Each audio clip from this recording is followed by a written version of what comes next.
Meeting जी meeting record होना शुरू हो गई है। This perfection seekers club. आज है 26 फरवरी। मेरा नाम राशिद मुगल है और आज जो है हम बात करने वाले हैं। एक क्लब हमने स्टार्ट किया था लास्ट ईयर, लॉकडाउन की वजह से वो कुछ अरसे बंद रहा और दोबारा इंशाल्लाह स्टार्ट हो रहा है। हमारे क्लब में अल्हम्दुलिल्लाह तकरीबन 15 के करीब बच्चे ऑलरेडी मौजूद हैं और अल्हम्दुलिल्लाह बहुत अच्छे जो है वो रिजल्ट सामने आए और अब हम मजीद स्टूडेंट्स को लेना चाह रहे हैं इस सेशन में। मैं स्क्रीन शेयर कर रहा हूँ। मुस्तफ़ा बताइएगा, आपको मेरी स्क्रीन क्लियर नज़र आ रही है? जी सर। पढ़िए क्या लिखा हुआ है। Perfection seekers club an introduction for parents. जी बहुत शुक्रिया। अ, शुरू में मैं ज़रा सा इंट्रोडक्शन बताऊंगा और उसके बाद आप लोग सवाल जवाब कर सकेंगे। सबसे पहली बात तो ये है कि आप सबकी ज़िंदगी में एजुकेशन सबसे इम्पॉर्टेंट चीज़ है। तमाम पेरेंट्स, मैं भी एक पेरेंट हूँ, अपना जो है वो पेट काट काट के हम बच्चों को पढ़ा रहे हैं और बहुत ही जितना ज़्यादा जो बंदा जो बच जो पेरेंट अपने बच्चों को 10,000 वाले स्कूल में पढ़ा सकता है वो 12,000 स्कूल वाले में उसने डाला हुआ है। यानी अपनी बसात से ज़्यादा उसने मेहनत कर रहा है और एक आमदनी का बड़ा हिस्सा बच्चों की एजुकेशन पे लगा रहा है हर पेरेंट्स। और वो चाहता है मेरे बच्चा बेहतरीन से बेहतरीन एजुकेशन हासिल करे। लेकिन आप सब जानते हैं कि चाहे वो लोकल सिस्टम हो चाहे वो कैम्ब्रिज सिस्टम हो, उसमें कुछ फ्लॉज हैं, कुछ डिफेक्ट्स हैं। पहली बात तो ये है कि ये नॉलेज बेस्ड स्टडी है, यानी हमें नॉलेज दी जा रही है। सन से हीट कैसे आती है, जमीन कैसे बनी, लावा क्या होता है, यानी हमारे लंग्स कैसे काम करते हैं, किडनी कैसे काम करते हैं। नॉलेज बेस्ड स्टडी है जो कि आइंदा कुछ सालों में ये फ्लॉप होने वाली है, ऑब्सोलीट होने वाली है। नो सोशल स्किल्स हमें स्कूल से बाहर नहीं लेके जाते, हमें सोशल लाइफ में नहीं लेके जाते। नो लाइफ स्किल्स हमें वो नॉलेज नहीं दी जा रही जो हमारी डेली लाइफ में काम आती है। हमें हमारे राइट्स नहीं बताए गए कि आज पढ़े लिखे इंसान को भी नहीं पता कि अगर ट्रैफिक कांस्टेबल उसको रोके तो उसके राइट्स क्या हैं, कैसे बात करनी है। अगर कोई पुलिस वाला रोके और वो कोई बदमाशी करे, कोई इलीगल बात करे तो आपके राइट्स क्या हैं हमें पता ही नहीं है। हमें पता ही नहीं हमें बात कैसे करनी है, उसके राइट्स क्या है, हमारे राइट्स क्या है। पाकिस्तान की रियलिटी क्या है, पाकिस्तान में कैसे शहर काम कर रहे हैं, शहरों में बिजली का निज़ाम कैसे चल रहा है, अगर बिल ख़राब आ जाए तो किसके पास जाएं, गैस का बिल ख़राब आ जाए तो किसके पास जाएं। पाकिस्तान में पॉलिटिक्स कैसे चल रही है, ये मेयर क्या होता है, इस वक्त नाजिम का निज़ाम चल रहा है या बल्दियाती निज़ाम क्या है, मेयर क्या है। हम हमारे बच्चों तो दूर की बात, हमारे हम पेरेंट्स को भी नहीं पता सही तरह से। हमें फर्स्ट एड नहीं सिखाई गई, खुदा न खास्ता एक्सीडेंट हो जाए हमें नहीं पता हमें क्या करना है, खुदा न खास्ता घर में आग लग जाए हमें नहीं पता हमें क्या करना है। बेसिक हेल्थ हमें नहीं पता, हम आए दिन बीमार पड़ जाते हैं। एग्जाम पूरे साल स्टडी करते हैं, एग्जाम में बीमार पड़ जाते हैं, हमें बेसिक हेल्थ की इंफॉर्मेशन ही नहीं है। हमें फाइटिंग नहीं सिखाई गई, खुदा न खास्ता अल्लाह ना करे हमारे सॉरी टू से मैं ज़रा फॉर्मल इंसान नहीं हूँ और मैं ज़रा इनफॉर्मल बात करने का आदी हूँ। फाइटिंग हमें नहीं सिखाई गई, हमने नहीं सिखाया अपने बच्चों को, अपनी अपनी बेटी को कि अगर कोई बुरे हालात आ जाए तो कैसे मुकाबला करना है। और सर्वाइवल स्किल्स नहीं हमने सिखाई। खुदा न खास्ता कोई गलत लोगों में चले जाएं, अपने बेटे को हमने नहीं सिखाया कि अपनी सिस्टर की, अपनी मदर की बुरे लोगों से कैसे हिफाजत करनी है, हमने नहीं सिखाया। हमें लॉस का ही नहीं पता पाकिस्तान में क्या लॉ है। तो बेसिक इन्फॉर्मेशन जो होनी चाहिए थी वो तो है नहीं। हमें पढ़ाया जा रहा है सूरज के बारे में, चांद के बारे में, मरीख के बारे में, जो कि हमारे डेली लाइफ में तो काम नहीं आता। थर्ड फ्लॉ ये है कि education and grades are for good earning. अगर हम अपने सुबह शाम बच्चों को ये सिखाते हैं अच्छे ग्रेड होंगे तो अच्छी अर्निंग होगी, वरना आप किसी ठेले पे जो है वो फ्रूट बेच रहे होगे, रोटियां पका रहे होगे। हम अपने बच्चों को ऐसे ही ट्रेन करते हैं। ये बात एक तरह से सही भी है लेकिन सही नहीं भी है। अगर एजुकेशन और ग्रेड्स अच्छी अर्निंग के लिए है और एजुकेशन और अच्छे ग्रेड से आपकी अर्निंग बढ़ जाती है तो फिर ये डिग्री होल्डर, मास्टर्स किए हुए लोग, पीएचडी किए हुए लोग, ये जिस तरह फकीर के हाथ में कशकोल होता है इस तरह ये सीवी का कशकोल पकड़े दर दर जाके नौकरी की भीख नहीं मांग रहे होते। तो अगर ग्रेड्स और एजुकेशन हमें अर्निंग सिखाती है तो फिर क्यों बेरोजगारी है पाकिस्तान में, क्यों जो है आज का मास्टर्स किया हुआ बंदा, पीएचडी किया हुआ बंदा, उसको अर्निंग करना ही नहीं आती और वो जॉब ढूंढ रहा है और फिर उसके बाद स्टेबल होने में उसको कितने साल लग जाते हैं। Not for upcoming challenges. हमारी जो हमें जो इन्फॉर्मेशन दी जा रही है, क्या आपको लगता है कि कुछ ही सालों बाद जब दुनिया चेंज हो जाएगी तो ये दुनिया में काम आएगी? जितने भी पेरेंट्स ये बात सुन रहे हैं वो सब जानते हैं कि जब हम छोटे थे स्कूल में थे तो हमें वो इन्फॉर्मेशन दी गई जो आज फ्लॉप हो चुकी है। आज जमाना बिल्कुल उल्टा हो चुका है। जितनी स्पीड से दुनिया चेंज हुई है तो हमारी सारी स्कूल कॉलेज यूनिवर्सिटी की इन्फॉर्मेशन फ्लॉप हो चुकी है। क्या ऐसा नहीं है कि हमारे बच्चे जो इन्फॉर्मेशन हासिल कर रहे हैं वो 5-6 साल में फ्लॉप होने वाली है? दुनिया बिल्कुल ही उल्टी हो जाएगी और एजुकेशन के मायने चेंज हो जाएंगे, अर्निंग के मायने चेंज हो जाएंगे, स्टेबल जिंदगी अच्छी गुजारने के मायने चेंज हो जाएंगे। इसी तरह सबसे बड़ा फ्लॉ ये है कि हमें इन्वेंशन नहीं सिखाई गई, क्रिएटिविटी नहीं सिखाई गई। आप लोग जानते हैं कि कितने ऐसे पाकिस्तान में कोई ऐसी इन्वेंशन एक बता दें कि जिसने दुनिया को चेंज किया और दुनिया के तमाम मुल्क उस पाकिस्तान की इन्वेंशन को यूज कर रहे हों। तो पाकिस्तान ने आज तक कितनी इन्वेंशंस की हैं, कितने क्रिएटिव लोग पैदा किए हैं। आज हम अपने बच्चों को रट्टा रट्टा मारना सिखा रहे हैं, क्रिएटिविटी तो नहीं सिखा रहे। कभी किसी स्कूल में कभी क्रिएटिविटी का पीरियड हुआ? कभी नहीं हुआ। ये बच्चे गवाह हैं इस बात के। तो नॉलेज बेस्ड स्टडी क्यों ऑब्सोलीट होने वाली है, फ्लॉप होने वाली है? दुनिया के दुनिया बिल्कुल उल्टी चल रही है और हम उसको कुछ और समझ रहे हैं। इसीलिए तो हम नाकाम हैं, हम दुनिया में पीछे हैं। स्टडी एजुकेशन बिल्कुल उल्टी हो चुकी है।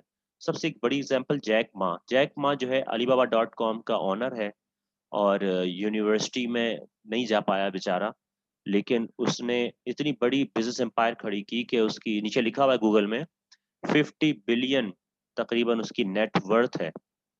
और उस वो तो कभी यूनिवर्सिटी नहीं गया। वो तो 50 बिलियन, अगर वो उसके अंडर में 30,000 लोग काम कर रहे हैं। और मजे की बात, यूनिवर्सिटी ऑफ हांगकांग ने उसे बुलाया और पीएचडी की डिग्री दे दी और कभी यूनिवर्सिटी नहीं गया। तो अगर आप मेरे साथ ये क्लिप देखें तो बहुत सारी चीजें आपकी भी क्लियर हो जाएंगी। Hello, sir. Can you hear me? जी जी। या आप, Okay, sir. आपको मेरी आवाज आ रही है? Yes, sir. आ रही है, आपको आ रही है? जी बिल्कुल आ रही है। I've been trying. क्या आपको वीडियो नजर आ रही है? आ रही है, सर। ठीक है, मैं इसकी आवाज बंद कर देता हूँ और साथ साथ मैं इसको ट्रांसलेट करने की कोशिश कर रहा हूँ। ये कह रहे हैं कि मैं 3 मरतबा मैंने यूनिवर्सिटी में दाखिले की कोशिश की, मैं फेल हो गया। और फिर मैंने कभी ख्वाबों में नहीं सोचा था कि मुझे पीएचडी की या एमएससी की डिग्री मिलेगी। ये हांगकांग के अंदर इसे पीएचडी की डिग्री दी जा रही है और ये बता रहा है। और मैंने कई मरतबा मैं एग्जाम्स में फेल हुआ और मैंने कई मरतबा हार्ड वर्क किया फिर भी फेल हुआ अगेन एंड अगेन। तो मैंने ये सीखा कि कभी जो है वो हार नहीं माननी चाहिए। और एक ग्रेट यूनिवर्सिटी ऑफ हांगकांग आपको पीएचडी की डिग्री देने को तैयार बैठी है। हमें चाहिए रियल एंटरप्रेन्योर्स जो नए बिजनेस शुरू करें, नए आइडियाज शुरू करें। सिर्फ पैसे कमाना नहीं सीखें, वो पैसे खर्च करना भी सीखें। अगर आपके पास 1 मिलियन है तो आप पैसे आपके हैं, लेकिन अगर 10 मिलियंस हैं, 100 मिलियंस हैं, तो ये आपकी मनी नहीं है। आपको ये मुआशरे की अमानत है, आपको सोसाइटी को देना सीखना पड़ेगा। 100 मिलियन अगर लोगों ने आपको दिए तो लोगों को आप पे अमानत है, उस पर वापस करना है लोगों को। Real business people make money by solving social problems. असल बिजनेस के लोग जो होते हैं वो लोगों के मसले हल करते हैं, जिससे वो लोगों की हेल्प करते हैं। ये तरीका होता है मनी खर्च करने का। अब जो बड़ी इंपॉर्टेंट बात कर रहा है कि एजुकेशन का सिस्टम चेंज होने वाला है और सेम चैलेंजेस दुनिया की तमाम यूनिवर्सिटी को दरपेश हैं, तो यूनिवर्सिटियां उस पर काम नहीं कर रही। आज से 200 साल पहले भी दुनिया कुछ अलग थी, आज बिल्कुल अलग हो चुकी है। हमने हमने जो काम 200 साल से हम बच्चों को सिखा रहे हैं, आज मशीन उससे ज्यादा बेहतर काम कर रही है। और हम जो अपने बच्चों को पढ़ा रहे हैं, अगले दिनों में मशीन हमें बीट कर देगी। हमारे रोबोट्स और मशीनें हमारी बच्चों की जॉब्स खा लेंगे। एक एक मशीन 100 लोगों को बेरोजगार कर रही है और करती रहेगी, क्योंकि मशीन जो है उसमें जो कुछ चीजें ऐसी हैं जो इंसान में नहीं है। तो इंसान में कुछ चीजें ऐसी जो मशीन में नहीं है। तो हमें इंसान को वो सिखाना है कि जहाँ मशीनें फ्लॉप है, नंबर 1, इंसान के पास हार्ट है, मशीन के पास हार्ट नहीं है। यानी इंसान शायरी कर सकता है, पेंटिंग कर सकता है, नॉवल लिख सकता है, क्रिएटिविटी दिखा सकता है, नए ख्यालात सोच सकता है, और कंप्यूटर नहीं सोच सकता। तो आज हमने अपने बच्चों को कहाँ आर्ट्स सिखाई, कहाँ बच्चों को हार्ट्स और फीलिंग्स को एक्सप्रेस करना सिखाया, जहाँ मशीन फ्लॉप है। तो जो ये जानते होंगे वो अगले दिनों में कामयाब है। इसके अलावा दूसरी बात ये इनोवेशन, हमने मशीन क्रिएटिविटी नहीं कर सकती, वो नए आइडियाज नहीं सोच सकती, लेकिन हम अपने बच्चों को अगर नए आइडियाज सोचना सिखा दें तो इंसान नए आइडियाज सोच सकता है। तो यहाँ कंप्यूटर फ्लॉप है। तो इन ये दो चीजें हैं जिनके ऊपर काम करके हम कंप्यूटर को बीट कर सकते हैं आइंदा आने वाले दिनों में।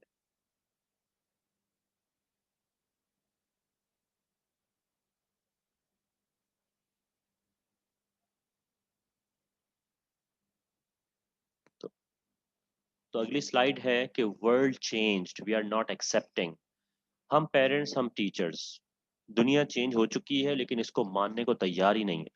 और हम ये समझते हैं कि हमारे बच्चों से हम ज़्यादा जानते हैं, ऐसा नहीं है। मैं खुद एज अ टीचर सुबह शाम इल्म हासिल करने की कोशिश करता हूँ, लेकिन फिर भी मानता हूँ कि स्टूडेंट्स बहुत सारी चीज़ों में मुझसे बहुत आगे हैं। यह हमें एक्सेप्ट करना पड़ेगा, वरना क्या होगा कि ये जनरेशन गैप बढ़ता चला जाएगा। दुनिया चेंज हो गई, हम चेंज नहीं हुए। क्यों नहीं हुए? क्योंकि फादर सुबह से लेकर रात तक अर्निंग में बिजी है, उसके पास टाइम ही नहीं है मुआशरे को पढ़ने का, नए चैलेंजेस को पढ़ने का, आइंदा आने वाले ज़माने को पढ़ने का। मदर जो है वो घर के कामों में उलझी हुई है, उनके पास टाइम नहीं है।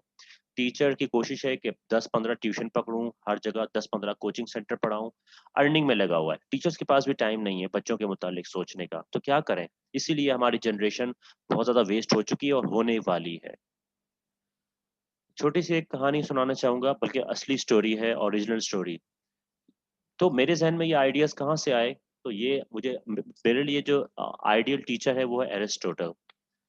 अब आप हुज़ूर पाक सल्लल्लाहु अलैहि वसल्लम की तो मिसाल हम सबके सामने है, तो आज मैं आपको एरिस्टोटल की कहानी सुनाना चाहूँगा।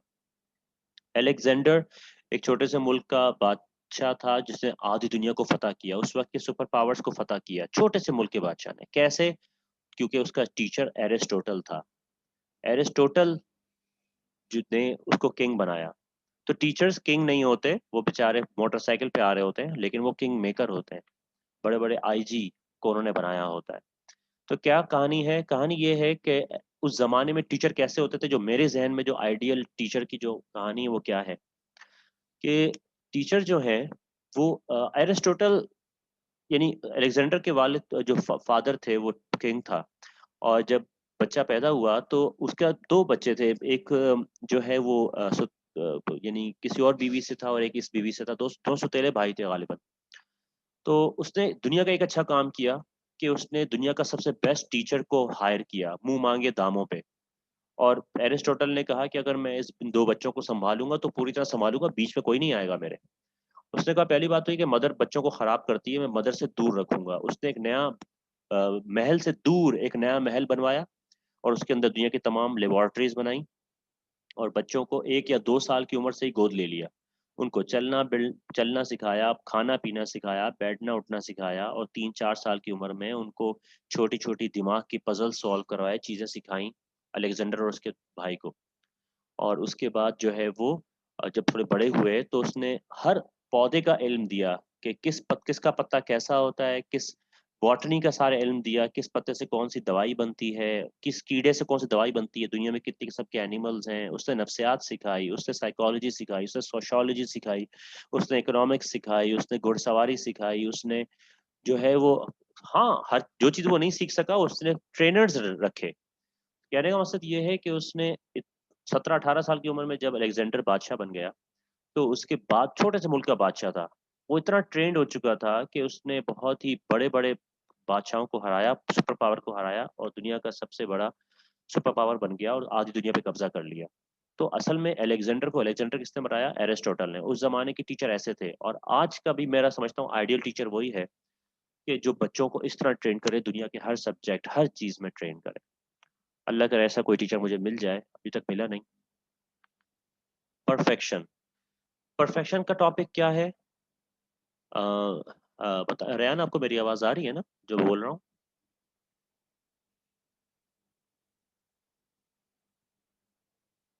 आप लोगों को मेरी आवाज आ रही है ना? माइक पे बताइएगा। यस सर, आ रही है। आ रही है सर, आ रही है। परफेक्शन क्या होती है? अब हमारा टॉपिक, हमारा क्लब का नाम है परफेक्शन सीकर्स क्लब। अब जो बातें मैं करने वाला हूँ थोड़ा सा वो उनको समझना मुश्किल है एक आम शख्स के लिए, समझने की कोशिश कीजिएगा। नहीं तो 1-2 दिन 1-2 हफ्ते में समझ में आ जाएंगी, क्योंकि ये बातें बहुत बड़ी हैं। परफेक्शन क्या है? अल्बर्ट आइंस्टाइन को सबसे ज़्यादा जीनियस इंसान माना गया है, और जो उसकी ऑटोप्सी कर रहा था, जो उसकी पोस्टमार्टम कर रहा था, उसने बगैर बताए दिमाग निकाल लिया और उसको सेव कर लिया। 1955 में उसका दिमाग चोरी हुआ और 1978 में लोगों को बताया गया कि हमने दिमाग निकाल लिया था। उस दिमाग पर रिसर्च हुई कि दुनिया का जीनियस तरीन इंसान क्यों था, तो पता चला उसने 10% के करीब अपना दिमाग यूज किया था। तो क्यों हम पाकिस्तान के किसी स्टूडेंट को ट्रेन नहीं कर सकते वो 11% यूज करे? क्या क्या वो भी तो इंसान था। अगर अल्बर्ट आइंस्टाइन 10% यूज कर सकता है, तो क्या हम किसी स्टूडेंट को ट्रेन नहीं कर सकते कि वो 20% यूज कर ले? क्या ऐसे कोई तरीके हैं? Why can't we try to use more? क्या हम ट्राई भी नहीं कर सकते कि दिमाग की कैपेबिलिटीज जो अनलिमिटेड है उसको एक्सप्लोर किया जाए, एक इंसान के दिमाग को इतना ज्यादा पावरफुल बनाया जाए कि वो 20% 30% पे चला जाए? दुनिया में कुछ भी इम्पॉसिबल नहीं है, तो ये भी हो सकता है। Nobody can be perfect. Why can't we try? जब दिमाग की कैपेबिलिटीज अनलिमिटेड है, ऐसे भी दुनिया में लोग हैं जिनके पास दुनिया के हर तरह के जो है वो इल्म है, दुनिया की हर तरह की नॉलेज उनके पास मौजूद है। ऐसे भी दुनिया में जो है वो लोग मौजूद हैं। तो क्या एक ऐसा इंसान पैदा नहीं हो सकता, ऐसा स्टूडेंट के जो दुनिया के हर किसी की शायद माइक खुला हुआ है। अच्छा, कोई दुनिया में कोई ऐसा शख्स नहीं हो सकता कि जो दुनिया के हर सब्जेक्ट पे परफेक्ट हो? क्या ट्राई भी नहीं कर सकते? जब दिमाग की कैपेबिलिटीज अनलिमिटेड है तो इसका मतलब है दुनिया के हर सब्जेक्ट में परफेक्ट होना भी पॉसिबल है। ये है मेरा आइडिया। एक मेरी रिसर्च जो पहले भी बयान कर चुका हूँ अपने पिछले सेशन में, दोबारा बयान करता हूँ। ये मेरा मानना ये है, जो मैं बायोलॉजी पढ़ाता हूँ, कि इंसान की एवोल्यूशन नहीं हो रही, डेवोल्यूशन हो रही है। हजरत नूह अलैहिस्सलाम, हजरत आदम अलैहिस्सलाम, उनकी एवरेज एज क्या थी? 1000 से 1100 साल। हाइट क्या थी? 80-90 फीट। वो कब उस जमाने में लोग कब अपने पैरों पे खड़े हो जाते थे और अपना कमाते थे, अपना खाते थे, अपनी फैमिली को बनाते थे? 400-500 साल की उम्र में करते होंगे। फिर जमाना आगे गया, 90s की बात करें, आज से हमारे हमारे दादा परदादा की एग्जाम्पल ले लें। हमारे दादा परदादा के ज़माने में 80-90 आमतौर पे एज होती थी, और हाइट 6 to 7 फीट होती थी, और इंडिपेंडेंट हो जाते थे हमारे दादा परदादा। जो भी आप अपने अपने दादा परदादा के पास जाके इंटरव्यूज करें तो वो कहेंगे, हाँ हमारी 16 17 18 साल की उम्र में शादी हो गई, हम अपने पैरों पे खड़े हो गए, कमाना शुरू कर दिया, फैमिली बनानी हमने। आज 2020 है, हमारी एज कम होके 60 ईयर्स हो चुकी है, हमारी हाइट कम होके 5.5 ईयर्स हो चुकी है। तो हमें तो उसका मतलब है जल्दी अपने पैरों पे खड़े हो जाना है। यानी हमें तालीम से फारिग होकर हमें अपने पैरों पे खड़ा हो जाना है, अर्निंग स्टार्ट कर देनी है। 16 ईयर्स की उम्र में कर लेनी चाहिए थी, ये एक लॉजिक कहती है, ये बायोलॉजी कहती है। लेकिन हमारे एजुकेशन सिस्टम हमारा ऐसा बनाया गया कि आज का 25 से 30 साल में भी बच्चा अपने पैरों पे खड़ा नहीं हो पाता। तो ये सिर्फ और सिर्फ फीस जमा करने के तरीके हैं, ताकि जो है बंदा पूरी जिंदगी फीस ही देता रहे, और ये एजुकेशन सिस्टम जो है वो कमाते रहे, हमें लूटते रहे। मुझे ये लगता है। They don't have. अच्छा, अब आप सब यही सोचेंगे कि बच्चों को पढ़ने दिया जाए, इनको स्टडी करने दें, इनको आगे पीछे की चीज़ों में ना लगाएं। ठीक है, आपकी बात मैं मान लेता हूँ। शायद ग्राउंड रियलिटी कुछ और है। दुनिया का जो सबसे जीनियस तरीन बच्चों से भी मेरी मुलाकात हुई है, वो भी रोज़ नहीं पढ़ते। वो 2-2 दिन बाद, 3 दिन बाद। ऐसे भी बच्चे हैं जिनको अगर आप 30 डेज का काम दो, ज़्यादातर बच्चे ऐसे हैं आजकल के, आप उनको कहो कि ये टास्क है और आपके पास 30 डेज है, वो 29 डेज अय्याशी करेंगे, घूमेंगे फिरेंगे, खाएंगे पिएंगे, और एक दिन में सारा काम करेंगे। बच्चे इतने शार्प हैं। तो बच्चे बहुत टाइम ज़ाया करते हैं, बहुत ज़्यादा टाइम करते हैं। मैं उनकी बात नहीं कर रहा जिनके अच्छे ग्रेड नहीं है, मैं उनकी बात कर रहा हूँ जिनके अच्छे ग्रेड आते हैं। वो भी बहुत ज़्यादा टाइम जो है वो, चले फिर भी मान लेते हैं।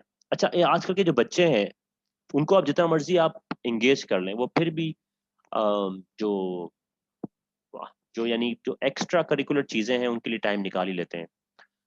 चाहे गेम्स खेलना हो, चाहे वो मुख्तलिफ तरह की फिल्में हों, गाने सुनना, फिल्में वगैरह, मुख्तलिफ चीज़ें आप जानते हैं जो एक्टिविटीज़ हैं। तो इसका मतलब हुआ कि बच्चों के पास टाइम होता है और वो ऐसी चीज़ों पे टाइम लगाते हैं कि जो पेरेंट्स और उनके दादा परदादा, हम टीचर्स नहीं चाहते वो बच्चे उन चीज़ों में जाएं, लेकिन बच्चे जाते हैं, उनके पास टाइम बहुत होता है, जितना मर्जी पढ़ लें। मैं आपको एक स्टोरी समझ सुनाता हूँ, शायद बात समझ में आते हैं मैं क्या कहना चाह रहा हूँ। एक आदमी जो है वो गुजर रहा था कहीं से, उसे बोतल मिली, बोतल खोली, उसमें से जिन निकला। जिन ने कहा कि मुझे काम बताओ, मैं क्या करूं।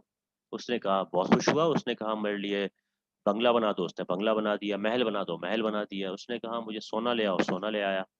और उसके बाद उसने सब चीजें मंगवा ली।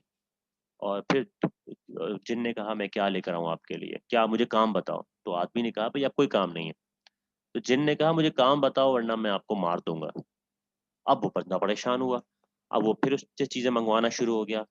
आखिरकार जो है वो थक गया, लेकिन जिन ने कहा कि मुझे काम बताओ वरना मैं मार दूंगा। अब वो समझ गया तो अपनों में फंस गया, ये तो बड़ी मुसीबत मेरे गले पड़ गई। तो एक जो है वो बुजुर्ग के पास गया और उसको कहा कि ये जिन जो है वो उसको कैसे जान छुड़ाई जाए। तो जिन ने कहा, जिस उस बुजुर्ग ने कहा कि भाई इस जिन को कहो कि अपने हाथ से जो कुत्ते की दुम है उसको सीधा किया करे। तो जिन को कहा कि भाई अपने हाथ से आपने कुत्ते की दुम सीधी करनी है। तो वो कुत्ते की दुम सीधी कर की, वो फिर टेढ़ी हो गई, फिर कुत्ते की दुम सीधी की, फिर वो टेढ़ी हो गई, फिर कुत्ते की दुम सी। अब वो जिन वहीं लग गया। अब ये इंसान जो है, जो आदमी था, ये अपनी अय्याशियों में लग गया। जब इसको कोई काम कराना होता तो वो कहता भाई जिन वो काम छोड़ो, ये काम कर दो, वो काम कर लेता। तो आजकल की जनरेशन ऐसे ही है, इनको काम बताते रहो वरना ये हमें खा जाएंगे। वरना ये वरना ये हर वो नेगेटिव काम करेंगे जो उनको नहीं करना है। तो तरीका इनको, अगर इस नई जनरेशन को नेगेटिव कामों से बचाना है तो इसका तरीका ये है कि इनको पॉजिटिव चीज़ों में इतना उलझा दो, इतना उलझा दो, ये इतनी पॉजिटिव काम करें कि इनके पास नेगेटिव काम करने का तरीका ही ना हो। ये बहुत ज़्यादा साइकोलॉजी पे रिसर्च करने के बाद मैंने ये तरीके निकाले। तो अब लास्ट टॉपिक्स की तरफ जाते हैं। इंट्रोडक्शन तो आपके सामने आ गया। परफेक्शन सीकर्स क्लब क्या है, ये तमाम बातें मैंने बहुत से स्कूलों को समझाने की कोशिश की, लेकिन आज का ये स्कूल समझने के तैयार नहीं है। तो इसीलिए फिर मैंने संडे को ग्रुप शुरू किया। संडे को दोपहर 2 से 5 में हमारी क्लासेस होती हैं। उसमें हम ये क्या क्या करते हैं। कैटेगरी 1, ये वो स्टूडेंट्स हैं, हम ये कैटेगरी 1 के स्टूडेंट्स हम पैदा करना चाहते हैं। ये बहुत ही हाई कैटेगरी के लोग हैं। तकरीबन नामुमकिन है, कह सकते हैं, लेकिन नथिंग इज इम्पॉसिबल। ये परफेक्ट होंगे। ऐसा स्टूडेंट कम से कम 50 पे कोशिश करेंगे तो एक तो ऐसा निकलेगा जो दुनिया के हर फील्ड में परफेक्ट होगा, हर सब्जेक्ट में परफेक्ट होगा। फिजिक्स में, केमिस्ट्री में, इकोनॉमिक्स में, आर्ट्स में, लिटरेचर में, हिस्ट्री में, फाइटिंग में, साइकोलॉजी में, कंप्यूटर में, इस्लामियात में, पोइट्री में, नॉवल राइटिंग में, पेंटिंग में, स्केचिंग में, इलेक्ट्रॉनिक्स में, इलेक्ट्रिकल में। मैंने ये सारे काम थोड़े थोड़े करने की कोशिश की हुई है। तो मैंने देखा कि ये नामुमकिन नहीं है किसी इंसान के लिए इन सब चीज़ों में माहिर होना। थोड़ी बहुत मैंने सबके पे मालूमात हासिल की और मैं ऐसे लोगों को जानता हूँ कि जिन्होंने इन बहुत सारे सब्जेक्ट्स में वो माहिर है। तो इट इज़ नॉट इम्पॉसिबल।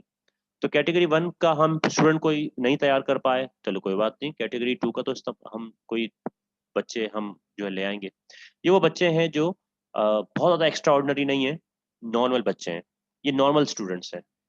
इनको हम ट्रेन करेंगे कि भाई कैसे आईक्यू इंक्रीज किया जाए। मेरे पास बहुत सारी जो है वो ट्रेनिंग्स हैं। अर्निंग स्किल्स, ये कैसे जो है वो अपने स्कूल के अपने एक्सपेंसेस खुद बेयर करें, इसका मेरे पास प्लान है, आपको बताता हूँ कुछ देर में। बिल्डिंग लाइफ स्किल्स अपनी बिल्ड करें। यानी सबसे पहली बात, अगर मैंने इनमें नॉलेज की का लव पैदा कर दिया, इल्म की मोहब्बत पैदा कर दी, तो ये हर वक्त इल्म ढूंढेंगे। अगर ये नेट पे बैठेंगे तो गूगल पे कोई नॉलेज की बात सर्च करेंगे, बुक्स पढ़ेंगे, हर तरह की बुक। सिर्फ नॉवल रीडिंग को मैं बुक रीडिंग नहीं कहता। बुक रीडिंग का मतलब होता है हर तरह की बुक्स रीड करना, हर तरह के सब्जेक्ट्स पे। तो जिस तरह हमारे 90s के ज़माने में मुझे भी और हमारे दोस्तों को भी नॉलेज से मोहब्बत थी, वो बुक्स पढ़ते रहते थे हर तरह के टॉपिक्स की। तो आजकल के बच्चों में ये चीज़ नहीं है, जिसकी वजह से हमारे बच्चे बहुत पीछे हैं। बुक रीडिंग की इसमें चला जाए। सबसे इंपॉर्टेंट बात ये एथिक्स, हमारे आजकल के बच्चों में आप जानते हैं कि एथिक्स के बड़े प्रॉब्लम्स हैं। और सच्ची बात ये हम टीचर्स और पेरेंट्स का ही पैदा करता है। वो यानी हम जैसे ही बच्चा पैदा होता है उसको जो है हम केबल लगा के देते हैं, उसको इंडिया के सारे ड्रामे दिखाते हैं, हॉलीवुड के सारी मूवीज दिखाते हैं। तो उनमें क्या क्या चीज़ें सिखाई जाती हैं। पेरेंट्स ये चाहते हैं हमारे बच्चे हयादार रहें, बापर्दा रहें, कोई गलत काम ना करें। लेकिन सुबह से लेकर रात तक 12 घंटे उनको ऐसी चीजें दिखाई जाती हैं जिसमें उनको बुराई के सारे तरीके बताए जाते हैं, बुराई की मोहब्बत पैदा की जाती है। तो हम खुद कंफ्यूज हैं। ये मैं मेरे अपने घर की बात है, मैं दूसरों की बात नहीं बता रहा। और इसी तरह अब आपने सुना होगा, मुझे सब रातों की नींद उड़ गई जब मैंने सुना कि 1-2 साल पहले जो स्टूडेंट्स ने खुदकुशियां की, सुसाइड्स की, अफेयर्स के चक्कर में, दूसरे चक्कर में, छोटे छोटे स्कूल के बच्चे, उन्होंने जो है वो आपने सुना होगा सारे वाक़यात, मैं उसको बयान नहीं करना चाह रहा। तो मेरा बड़ा दिल दुखा कि छोटे-छोटे स्टूडेंट्स हैं 9-10 के, और इतने जो है वो अफेयर्स में, बाकी चीज़ों में पड़ गए कि उन्होंने अपने आप को जान से मार दिया एक-दूसरे को। तो उससे बड़ा बड़ा दिल दुखा। तो ये एथिक्स बहुत ज़रूरी है, हमारे स्टूडेंट्स को बताना सही क्या गलत क्या है, पेरेंट्स और सिबलिंग्स की केयर करना क्या होता है। ऐसा ना हो कि पेरेंट्स ने पूरी ज़िंदगी जवानी बच्चों पे लगा दी और बच्चे एंड में छोड़ के भाग गए। ऐसे बहुत सारे पेरेंट्स से मेरी मुलाकात होती है, बच्चे उनको छोड़ के भाग चुके हैं और पेरेंट्स बेचारे बूढ़े हॉस्पिटल के चक्कर लगा रहे होते हैं, सिविल हॉस्पिटल, जिना हॉस्पिटल।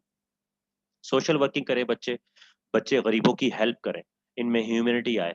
ये बच्चों को पढ़ाएँ और गरीबों की मदद करें, बीमारों की इयादत कराएँ। ये हॉस्पिटल्स जाएँ, हॉस्पिटल जाके लोगों की, बूढ़ों की केयर करें। सोशल वर्किंग बहुत ज़रूरी है। अच्छा, अब अर्निंग का प्लान क्या है? आप जानते हैं कि बच्चे हमारे जब छुट्टी करते हैं, उनको कोई अफ़सोस नहीं होता, क्योंकि उनकी जेब से पैसे थोड़ी जा रहे हैं। यानी आपने स्कूल को 10,000 पे किए हैं 30 दिन पढ़ने के लिए, और अगर आप 1 दिन स्कूल नहीं जाते, तो इसका मतलब ये हुआ कि आपने पैसे दे दिए और जिस चीज़ के पैसे दिए वो लेने जा ही नहीं रहे। तो हमने देखा कि जो बच्चे जिनके घर में प्रॉब्लम्स हैं फाइनेंशियली, वो ज़्यादा अच्छा पढ़ते हैं, क्योंकि उनको पैसों की कदर पता होती है। तो हमारा प्लान ये है कि मंडे से फ्राइडे बच्चे जो है वो फुल स्टडी करें, खूब पढ़ाई करें। सैटरडे संडे जिसमें बच्चे गेम्स खेलते हैं, सोते हैं, मूवीज देखते हैं, गाने सुनते हैं, और बहुत सोते हैं, बहुत सोते हैं। वो उस उस टाइम को कंस्ट्रक्टिव वे में अर्निंग में यूज करें। सिर्फ 2 दिन काम करें अर्निंग में। तो मुझे लगता है कि आजकल अर्निंग इतनी आसान हो चुकी है, इतनी आसान हो चुकी है कि बच्चे 2 दिन में, सैटरडे संडे जो है वो सोने और खाने पीने और गेम्स की जगह वो अर्निंग पे लगाएं। तो वो इतने अर्निंग कर सकते हैं कि अपनी एजुकेशन सिस्टम जो है वो खुद बेयर कर लें, अपने फीस खुद दें। और इस तरह क्या होगा कि आज के मास्टर्स की वो बच्चे को कमाना नहीं आता, लेकिन जो है हमारे बच्चों को कमाना आता होगा, अपने पैरों पे खड़ा होना होता होगा। खुदा ना खास्ता, अल्लाह ना करे किसी एक्सीडेंट में माँ बाप का इंतकाल हो गया, तो बच्चा पैरों पे खड़ा होगा, किसी यतीम नहीं होगा, किसी के खानदान के दूसरे के भरोसे पे नहीं होगा। कैटेगरी 3 भी है। कैटेगरी 3 ये है कि अगर बच्चा बहुत ही कोई डल है, बहुत ही डिमोटिवेटेड है, उसको पेरेंट्स ने और टीचर्स ने सुना के नेगेटिव बातें कर करके उसकी सेल्फ रिस्पेक्ट तोड़ दी है। उसको ये कहा गया तुम कुछ नहीं कर सकते, कुछ नहीं कर सकते। पेरेंट्स भी मुझे ऐसे मिले जिन्होंने अपने बच्चों को तबाह कर दिया कि तुम कुछ नहीं कर सकते, लो ग्रेडर्स हैं। एक बार तो बेचारा फेल हो गया तो उसको तो छाप लग गई, तुम कुछ नहीं कर सकते। वो डीमोटिवेटेड है, वो तबाह हो चुके हैं। ऐसे बच्चे, ऐसे बच्चों में मैंने बहुत काम किया अल्हम्दुलिल्लाह। मैं अनकरीब उनकी स्टोरी सुनाऊंगा। वो बच्चे आजकल आज दुनिया के अच्छी अच्छी जगहों पे मौजूद हैं, कि बिल्कुल टूट चुके थे वो बच्चे, लो ग्रेडर्स थे, डीमोटिवेटेड थे। तो हो सकता है कि अच्छे स्किल्ड पीपल में बैठे, जीनियस लोगों में बैठे, तो वो दोबारा उनमें मोटिवेशन जाग जाए। और ऐसे लोगों को मोटिवेट करने का तरीका मुझे बहुत बहुत अच्छी तरह से आता है। मैंने 20 साल में बहुत रिसर्च की है इन बच्चों पे। लास्ट स्लाइड है वो ये है कि आप कैसे, आप जो लोग इनरोल करना चाहते हैं इस सेशन में, वो कैसे इनरोल करेंगे। पहले तो एडमिशन फॉर्म होगा, उसमें कंसेंट फॉर्म भी होगा कि मैं बच्चों को, अपने बच्चों को इस चीज़ की इजाज़त दे रहा हूँ, दे रही हूँ, कि वो बच्चे इंडिपेंडेंट बने। भाई हो सकता है हमें आउटडोर जाना पड़े, हमें पार्क जाना पड़े, हमें हॉस्पिटल जाना पड़े, हमें बीमारों की इयादत करनी पड़े, हमें गरीबों की हेल्प करनी पड़े, हमें झोंपड़ी के बच्चों को पढ़ाना पड़े, हमें कमाने के लिए मुख्तलिफ ट्रेनिंग्स के लिए जाना पड़े। तो वो कंसेंट फॉर्म होगा, उसमें पेरेंट्स लिख देंगे भाई हम ये अलाउड नहीं कर रहे, ये अलाउड कर रहे हैं। अच्छा, सबसे बड़ी बात यह है कि मेरी क्लासेस की कोई फीस नहीं होगी, और जो बंदा टाइम पे टास्क मुकम्मल कर रहा है तो उसकी कोई फीस नहीं होगी। ये हमारे मेरे सारे रूल्स उल्टे हैं। तो फीस किस बात की होगी? जिस दिन जो बंदा एब्सेंट हुआ, जिस संडे को या जिस दिन बच्चों को आना था और एक बच्चा नहीं आया, चाहे वो जेन्युइन रीजन भी हो, बड़े से बड़ा जेन्युइन रीजन हो, तो उसके जो है वो उसको पैसे पे करने होंगे। 1000 रुपीज गालिबन होंगे एक दिन के। अगर हफ्ते में 4 क्लासें होती हैं, 4 संडे हैं, तो इसका मतलब ये हुआ कि एक संडे वो एब्सेंट रहा, चाहे वो जेन्युइन रीजन की वजह से भी रहा, तो उसको 1000 रुपये पे करने पड़ेंगे। एब्सेंटीज के पैसे हैं, आने के कोई पैसे नहीं है। और कोई टास्क उसने खुद लिया और कहा कि मैं ये 3 दिनों में कर दूंगा, और 3 दिनों में वो नहीं कर पाया, तो उसके भी पैसे उसको देने पड़ेंगे। तो 4000 एट एडमिशन पेरेंट्स दे देंगे, और ये 4000 जो है वो रखे रहेंगे। अगर जो है वो पूरे महीने वो टाइम पे टास्क करता रहा, क्लासेस टाइम पे लेता रहा, तो वो 4000 बैंक पे रखे हुए हैं मेरे, हमारे पास, और जो है वो अगले महीने कोई फीस नहीं देनी। तो ये 4000 जब खत्म हो जाएंगे एब्सेंट हो के और टाइम पे काम ना करके, तो फिर नए पैसे देने पड़ेंगे। इफ आई कॉल ट्रेनर, सारी ट्रेनिंग्स मैं नहीं देख सकता। जितना मैंने आज तक, मैंने अल्हम्दुलिल्लाह तकरीबन कोशिश की है दुनिया के हर सब्जेक्ट को पढ़ने की, हर हर इल्म, हासिल करने की कोशिश की है। तो जितना मैंने हासिल कर लिया इन बच्चों को मैं ट्रांसफ़र कर दूँगा, लेकिन जितना मैं ट्रांसफ़र नहीं कर पाया, तो उसके लिए जो है वो ट्रेनर बुलाऊँगा। उन ट्रेनर्स के पैसे आप लोगों को देने होंगे, अगर आप चाहें तो वो ट्रेनिंग अप्लाई कर लीजिएगा, नहीं तो नहीं कीजिएगा। तो अब जो है वो क्वेश्चन आंसर लेते हैं आप लोगों के, जो डिज़ाइन में क्वेश्चन आंसर है वो बता दीजिए, 6 मिनट रहते हैं हमारे पास। जी, कोई क्वेश्चन करना चाहते हैं तो बताएँ?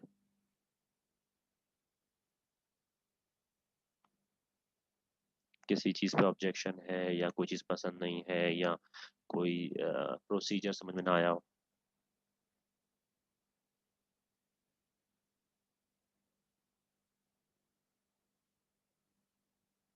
अच्छा, सबसे इम्पोर्टेंट बात जो बताना चाह रहा था वो ये कि बच्चों के ऊपर सबसे पहली जो मेरी तवज्जो है वो उनके ग्रेड्स हैं। अल्हम्दुलिल्लाह मैंने जब स्कूल में पढ़ता था तो 10 साल में फर्स्ट आया, अपनी क्लास में लगातार फर्स्ट आया, और 6 से लेकर 10 तक मैंने पूरे स्कूल में टॉप किया। और अल्हम्दुलिल्लाह यूनिवर्सिटी में गया तो मास्टर्स में भी फर्स्ट पोजीशन ली, मुझे गोल्ड मेडल मिला कराची यूनिवर्सिटी में मास्टर्स में। उसके बाद पीएचडी की रिसर्चेज भी चल रही हैं अल्हम्दुलिल्लाह, 30 न्यू मेडिसिन मैंने इन्वेंट की। तो मेरा पहला टास्क ये है कि ये बच्चे इतने बड़े-बड़े टास्क पे लग जाएँगे इंशाल्लाह कि ग्रेड्स इनको छोटी सी चीज़ें लगेंगी। जब इनका आईक्यू इम्प्रूव हो जाएगा, तो दूसरे लोग जो 1 घंटे में पढ़ते हैं, ये 15 मिनट में पढ़ के फारिग कर देंगे। तो सबसे पहले तो ग्रेड्स हैं तो सब कुछ है। अल्हम्दुलिल्लाह मेरे भी ग्रेड्स लिए, और बच्चों को बताऊँगा कि आजकल जो वक़्त है वो हार्ड वर्किंग का नहीं है, स्मार्ट वर्किंग का है। कैसे जो है कुछ लोग 8 घंटे पढ़ के भी अच्छे ग्रेड नहीं ले पाते, और कुछ लोग जो है 1 घंटा पढ़ के अच्छे ग्रेड ले लेते हैं। That's called smart working, not hard working. Hard working का ज़माना नहीं है आजकल, स्मार्ट वर्किंग का ज़माना है। तो इंशाल्लाह मेरी सबसे पहले तवज्जो इनकी ग्रेड्स पर ही है। तो कोई सवाल है आप लोगों में से किसी का?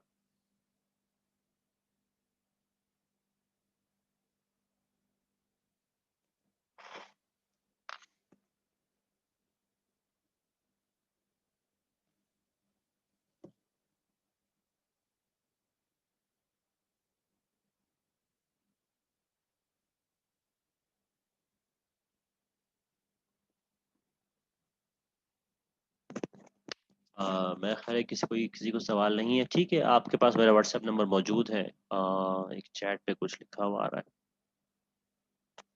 जी, एडमिशन कैसे होगा? एडमिशन के लिए कुछ भी नहीं करना है। मैं जो है वो फॉर्म सेंड कर दूंगा, उसके प्रिंट आउट निकाल के उसमें साइन करके भिजवा दीजिएगा। पहली क्लास हमारी संडे को है, संडे को 2 से 5, और उसका पूरा मैंने स्केड्यूल भी दे दिया है कि कौन कौन सी ट्रेनिंग्स इस कमिंग संडे को होने वाली हैं। तो बस वो फॉर्म फिल करके ले आना है, 4,000 रुपये ले आने हैं, और वो 4,000 जो है अमानत इंशाल्लाह मेरे पास पड़े रहेंगे जब तक कि बच्चे एब्सेंट नहीं होते या टाइम पे टास्क नहीं करते।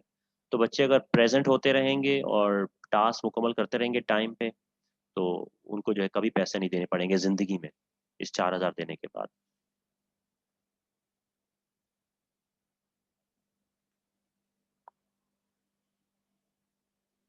आप माइक पे क्वेश्चन पूछ सकते हैं अगर आप चाहें तो। जगह जो है ये मैंने ऑफिस लिया है बैतुल मुकर्रम, क्योंकि पूरे कराची का मरकज़ गुलशन ही है। तो ये बैतुल मुकर्रम मस्जिद है, उसके पास सामने ऑफिस है, और अल्हम्दुलिल्लाह यहाँ पर 15 बच्चों की जगह है। 15 बच्चों से ऊपर हम नहीं ले सकते फिलहाल। तो मेरा ख्याल आज के लिए इतना काफ़ी है। कोई सवाल हो तो आप लोग व्हाट्सएप पे पूछ सकते हैं, मैं इसकी रिकॉर्डिंग इंशाल्लाह अपलोड कर दूंगा जो है वो कमिंग संडे इंशाल्लाह। आप लोग आ सकते हैं, रिफ्रेशमेंट का इंतज़ाम भी है। हम अपना एक ऑफिशियल यूट्यूब चैनल लॉन्च करने जा रहे हैं परफेक्शन सीकर्स के नाम से, ताकि जो है वो दुनिया में जहाँ जहाँ बच्चे मौजूद हैं तो उनको जितना हो सके मैं सिखाऊंगा, चाहे वो इलेक्ट्रॉनिक्स है, इलेक्ट्रिकल की चीज़ें हैं, नफ्स साइकोलॉजी है, उर्दू है, इंग्लिश है, इस्लामियात है, पाक स्टडीज़ है, इकनॉमिक्स है। तो जितना मैक्सिमम मैं नॉलेज दे सका उस चैनल पे दूंगा। तो आप सब भी आ सकते हैं, पेरेंट्स भी आ सकते हैं, स्टूडेंट्स भी आ सकते हैं, बस पहले बता दीजिएगा कि कौन कौन आ रहे हैं इंशाल्लाह संडे को। ठीक है, बहुत बहुत शुक्रिया आप लोगों के आने का, और आपके पास व्हाट्सएप नंबर मौजूद है, कोई भी सवाल पूछ सकते हैं। अस्सलाम वालेकुम।